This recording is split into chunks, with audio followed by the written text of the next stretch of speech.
अपनी दीदी से मिलकर के आया हूँ। अभिषेक जी मेरे साथ हैं।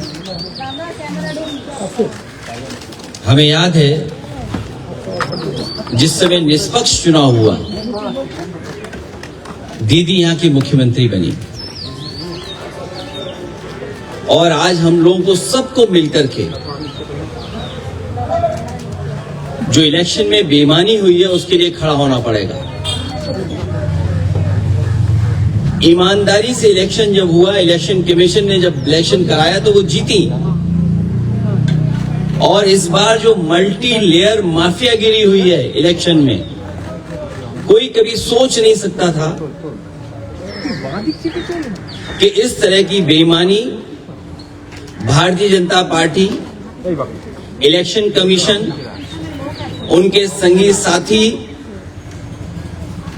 खुफिया लोग, अंडरग्राउंड लोग मिलकर के इस तरह का चुनाव करेंगे। अभी तक तो हम ये सुनते थे कि जो आज बंगाल करता है वो देश कल करता है, लेकिन बीजेपी ने जो उत्तर प्रदेश में किया बेईमानी, वो एक ट्रायल था उनका, और उससे सीख करके पूरा का पूरा चुनाव उन्होंने लूट लिया। सेंट्रल फोर्स हो, election commission, transfer posting, UP का चुनाव भी बड़े करीब से देखा है मैंने। न जाने कितने अधिकारियों की हम शिकायत करते थे, न कभी डीजीपी हटा, न कभी चीफ सेक्रेटरी हटे, न कोई डिस्ट्रिक्ट का अधिकारी हटाया उन्होंने। लेकिन जब बंगाल का चुनाव हुआ, पूरा का पूरा स्ट्रक्चरली उन्होंने अपना बनाया और उनको निर्देश दिए गए कि आपको चुनाव हराना है। आप में से बहुत सारे साथी होंगे, अब तो फोर्स के कई लोगों को 15 दिन की छुट्टी दी है, लीव। इतनी छुट्टी कभी सेंट्रल फोर्स को कभी नहीं मिली। अभी सुना है कि 15 दिन की छुट्टी दी गई है। और जिस तरह का व्यवहार यहां हो रहा है पॉलिटिकल वर्कर के साथ, पार्टी ऑफिस के साथ, हम लोग भी सरकार में आए और सरकार से गए, कभी कभी किसी वर्कर, पॉलिटिकल वर्कर के साथ इस तरह का व्यवहार नहीं हुआ। चाहे हमारे साथी अभिषेक हों, आदरणीय दीदी हों, उनको सिक्योरिटी की थ्रेट हो, जिन्होंने इतनी सेवा की हो लोगों की, आखिरकार किसकी ताकत की वजह से ही कर रहे हैं। और मैं तो वो तस्वीरें दिखाना चाहता हूं जो कभी यूपी में तस्वीरें बनी थी इलेक्शन में। ये शायद तस्वीर आपने सबने देखी होगी, ये तस्वीर तो देखी होगी आपने। इससे ज्यादा भयानक काम यहां हुआ है। अगर बुलेट्स के डरा करके वोट डाला जाएगा तो कौन जीतेगा? आप बुलेट से डरा रहे हैं वोट के लिए, और इलेक्शन कमीशन निष्पक्ष नहीं है, बीजेपी के सहारे पे काम कर रहा है। जब बाई इलेक्शन उत्तर प्रदेश का हुआ था, मैं लोकसभा में अपने सभी मेंबर्स को लेकर के, कफन लेकर के गए थे हमारे सांसद, और इसलिए लेके गए थे कि स्पीकर को दे दें जिससे कि इलेक्शन कमीशन तक ये चला जाए, क्योंकि हम लोगों ने कहा कि इलेक्शन कमीशन ही मर गया है। और ये बात हम यूं ही नहीं कहते थे ये तो पहली तस्वीर है।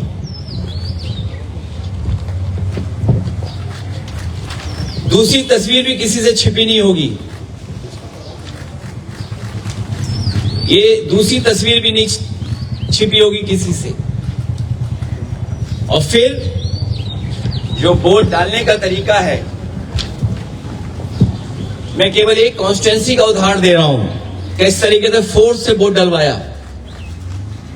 मैं 2012, 2017, 2022 समाजवादी पार्टी 37%, 2017 42%, 2022 46%। कभी समाजवादी पार्टी चुनाव नहीं हारी। और बीजेपी 29%, 37%, 30%। और जब सेंट्रल फोर्स और फोर्स के साथ जब उन्होंने चुनाव डलवाया, अंदर किसी भी एजेंट को नहीं रुकने दिया। बंगाल में भी यही किया। कि जो पॉलिटिकल पार्टी के पोलिंग स्टेशन के अंदर जो एजेंट्स होते हैं उनको धमकाया, डराया और न जाने क्या क्या तरीका अपनाया होगा। यहां देखिए आप, जब डराया, धमकाया और पुलिस का साथ लिया तो कितना 77% पहुंच गया वोट बीजेपी का। 77%।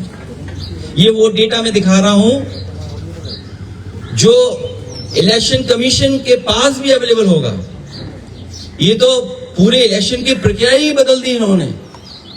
और अब तो ऐसा है बीजेपी की सरकार में इलेक्शन कमीशन से मिलकर के पहले आपको रिजल्ट मिल जाएगा, सर्टिफिकेट मिल जाएगा, उसके बाद काउंटिंग होगी, उसके बाद वोट पड़ेंगे, उसके बाद वोटर लिस्ट ठीक की जाएगी।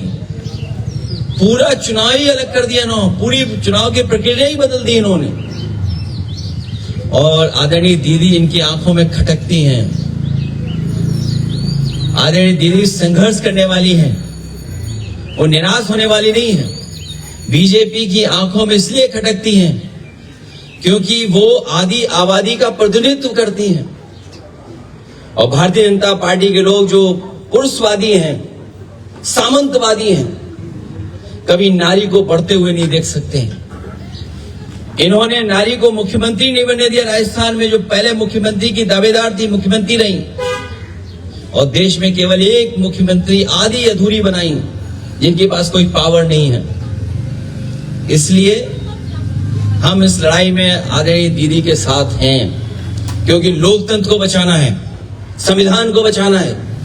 अगर हमारे वोट के अधिकार को ही छीन लेंगे तो फिर क्या लोकतंत्र बचा? इतनी डेमोक्रेसी को किसी ने डिस्ट्रॉय नहीं किया होगा जितना भारतीय जनता पार्टी ने किया है। और भारतीय जनता पार्टी पावर के लिए, अपनी ताकत के लिए किसी भी सीमा तक जा सकती है, कोई भी कानून नियम तोड़ सकते हैं। और उत्तर प्रदेश में हम लोगों ने बड़े करीब से देखा, वहां पर ये जो करते थे वो यहां पर किया है। अखिलेश जी, आप कह रहे हैं कि इलेक्शन कमीशन बीजेपी के साथ मिलजुल के ये सब किया, लेकिन आप लोग रोकेंगे कैसे सर? हर जगह से आप लोग वोट चोरी का शिकायत तो कर रहे हैं, लेकिन रोकेंगे कैसे? मुझे उम्मीद है कि देश की जनता इसके बाद जाग जाएगी। जो बंगाल में हुआ है, जो बंगाल को सेंट्रल फोर्स से, क्या आप कल्पना कर सकते हैं कि 3 लाख सेंट्रल फोर्स भेजी गई और चिन्हित करके अधिकारियों को पोस्ट किया गया? सुनने में तो यह भी आया कि अधिकारियों को लालच दिया गया है कि चुनाव जिता दो तो हम आपको अच्छा पद देंगे। और आप यकीन करना, देख लेना, आप जो यहां से चुनाव करा करके जा रहे हैं अधिकारी बड़े, कुछ न कुछ लाभ का पद पाएंगे। हम लोगों को उम्मीद है कि हम लोगों को जनता के बीच में जाकर के जगाना पड़ेगा उनको। सर, बीजेपी का कहना है ममता बनर्जी के बाद आप एक टारगेट, उत्तर प्रदेश में नेक्स्ट ईयर इलेक्शन है, उनका कहना है कि आप एक टारगेट। हमसे 2 गलतियां हुई, एक बीजेपी को हरा दिया और दूसरा अयोध्या हरा दिया, तो हम तो टारगेट में होंगे ही। ये कोई नई बात नहीं है। और हम तो बहुतों के टारगेट में हैं, एक के टारगेट में नहीं है।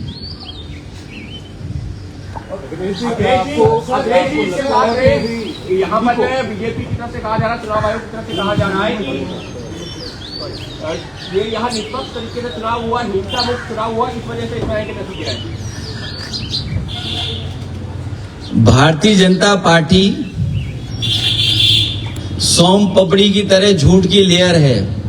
सोम पपड़ी खाई कभी? एक लेयर के ऊपर दूसरी लेयर झूठ की चढ़ा देते हैं लोग। और आपको तो मैं ये कहता हूं ना, सब वीडियोस आर्काइव में पड़े हुए हैं। रामपुर का इलेक्शन देख लो, किसी वोटर को नहीं निकलने दिया। और ये जो डेटा मैं आपको दिखा रहा हूं, ये रामपुर की कॉन्स्टिट्यूंसी का दिखा रहा हूं मैं, कुंदर की कॉन्स्टिट्यूंसी का दिखा रहा हूं मैं। ये तो डेटा आप देख सकते हो। इलेक्शन कमीशन अंधा है क्या? और ये महिलाओं की तस्वीर क्या आप भूल गए? क्या आपके अपने चैनल पे भी चली थी तस्वीरें? ये तस्वीरें आप भूल गए क्या? ये तो आपके चैनल पे भी तस्वीरें चली थी, वीडियो चले थे। ये इन महिलाओं ने, जिन्होंने कोई परवाह नहीं की, मैंने इन महिलाओं को 2-2 लाख रुपए से सम्मान किया था कि इन्होंने कम से कम अपने वोट के अधिकार के लिए लड़ी। उन्हें परवाह नहीं थी गोली की, उन्हें रिवॉल्वर की। आप पता करिए ये क्या हालत थी उस समय। केवल ये तस्वीर नहीं, ये तस्वीर भी आप भूले नहीं होंगे।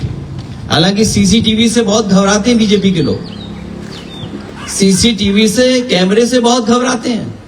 अगर यही इलेक्शन कमीशन निष्पक्ष है तो कुदरकी में जो वोट डाला है उसकी सीसीटीवी वीडियो जनता को दिखा दो। अगर जनता को नहीं दिखाना चाहते हैं तो प्रेस पे तो भरोसा करते होंगे। अगर सब प्रेस को नहीं दिखा सकते हैं तो अपने खास चैनलों को बुला करके और हमें भी बुला लेना।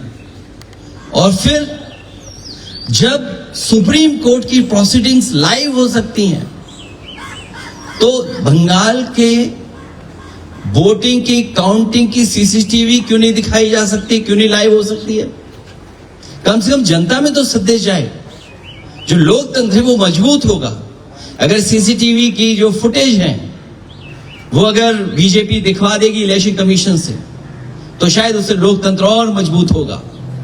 ये तो अकेले इलेक्शन कमीशन से लड़ रहे थे, हमें तो यूपी में जो हमारा साथी कह रहा था टारगेट, उनके परिवार के लोग भी कई जगह बैठे हुए हैं, उनके बहुत सारे साथी सहयोगी भी बैठे हुए हैं। हमें सबसे लड़ना है, लेकिन हमें भरोसा है कि जनता ने जो बंगाल में देखा है, जिस तरीके का व्यवहार सेंट्रल फोर्स का, इलेक्शन कमीशन का, संघी साथियों का, इनके अंडरग्राउंड लोगों का, बीजेपी के लोगों का, उत्तर प्रदेश की जनता जागरूक होकर इनका जवाब देगी। बंगाल इलेक्शन के बाद आपको लगता है कि इंडिया अलायंस और मजबूत है? दिल्ली की तरफ कुछ करनी चाहिए? मैं इस समय यही कह सकता हूं कि सभी पॉलिटिकल पार्टीज के नेता हम लोग बैठ करके बात करेंगे।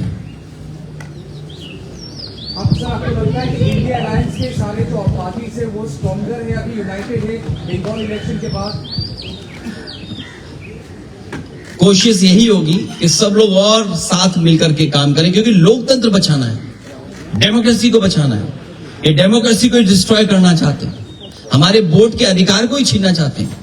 हालांकि बात यहां की नहीं है, लेकिन यूपी की मैं कह सकता हूं, वो वोट छीन करके आम लोगों के और खासकर पीडीएस समाज के लोगों के अधिकार छीनना चाहते हैं। जब वोट छीनेगा तो सोचिए क्या अधिकार छीनेगा।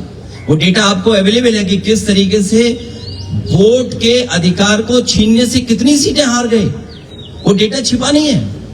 और लॉजिकल डिस्क्रिपेंसी के लिए क्या सॉफ्टवेयर इस्तेमाल किया होगा, आखिरकार किसका सॉफ्टवेयर था वो?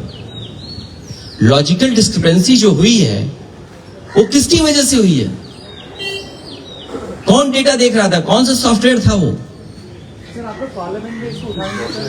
पार्लियामेंट में तो मैं कफन लेके गया था इलेक्शन कमीशन के लिए। अभी सर बंगाल इलेक्शन के बिल्कुल उठाएंगे। अखिलेश जी, बंगाल का ये चुनाव इस बार हिंसा बहुत कम हुई, लोग बहुत कम यहाँ पे जाने गए, लेकिन कल रात में जो देखा गया शुभेंदु अधिकारी के पीए की हत्या की गई, उसे क्या कैसे देखेंगे? इसमें तो होम मिनिस्टर जिम्मेदार हैं कि उनके पीए की हत्या कैसे हो गई। ये सवाल मुझसे मत पूछिए, आप ट्विटर हैंडल होगा आपका, आप टैग करिए होम मिनिस्टर साहब को, पूछिए कि हत्या कैसे हो गई। सर ये जो एकजुट होकर आप लड़ने की बात कर रहे हैं सर, इसमें कांग्रेस की भी भूमिका होगी। सर हम लोग यूपी इलेक्शन से भी पहले देखे हैं, बंगाल इलेक्शन से पहले भी हम लोग ने देखा कि शायद ऑपोजिशन एक साथ नहीं हो पाए, कांग्रेस नहीं आ पाया सर। कांग्रेस को कोई एडवाइस देंगे सर? मैं किसी को एडवाइस देने के लिए नहीं आया हूं। मैं लोकतंत्र और जिस तरीके से आदरणीय दीदी को अपमानित किया, उनके कार्यकर्ताओं को वोट नहीं डालने दिया, क्या जिम्मेदारी सेंट्रल फोर्स की है? क्या आप इलेक्शन को इस तरह कराएंगे कि आप वहां पर एजेंट्स को नहीं बैठने देंगे, पॉलिटिकल पार्टी के एजेंट्स को नहीं बैठने देंगे, और फिर इस बात की तैयारी करेंगे कि एसआईआर करा करके हम टारगेटेड किस बूथ पर वोट कटवाना है?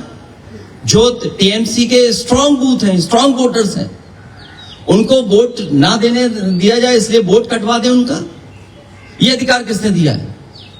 यही लोकतंत्र को सबसे बड़ी हत्या कर रही है बीजेपी के लोग मिलकर के, वो भी इलेक्शन कमीशन से। इसलिए सभी पॉलिटिकल पार्टी से हमारी अपील होगी कि कम से कम इस सवाल पर हम सब एक दिखाई देंगे। इंडिया ब्लॉक एक बार फिर से मजबूती के साथ जो है नजर आएगा, हम सब पॉलिटिकल पार्टी के लोग एक साथ खड़े हुए दिखाई देंगे। सर ये सवाल मैं आपसे लास्ट टाइम में पूछने की कोशिश किया था सर। बंगाल में 91 लाख लोगों को हटाया गया था, उसमें डुप्लीकेट भी है और लॉजिकल डिस्क्रिपेंसी भी है। लेकिन उत्तर प्रदेश की जो ड्राफ्ट लिस्ट है उसमें 2.8 करोड़ लोगों को हटाया गया था। कोई कॉन्फर्मेशन है सर कितने रोहिंग्या मिले उधर से? और क्योंकि बंगाल में जिन लोगों को हटाया गया सबको कहते थे कि रोहिंग्या है। जब ये बात आपको पता है तो ये भी पता होगी आपको कि हमारे मुख्यमंत्री जी घबरा गए थे। उन्होंने कहा कि 4 करोड़ वोट हमारे कट गए इसमें। तो क्या मानूं मैं आप, अगर हमारे उत्तर प्रदेश के मुख्यमंत्री ये शिकायत करें इलेक्शन कमीशन को कि 4 करोड़ वोट हमारे कट गए, तो इस सवाल का जवाब तो हमारे उत्तर प्रदेश के मुख्यमंत्री देंगे जिन्होंने कहा कि 4 करोड़ वोट कट गए हमारे। चलिए, बहुत धन्यवाद आपका, बहुत धन्यवाद।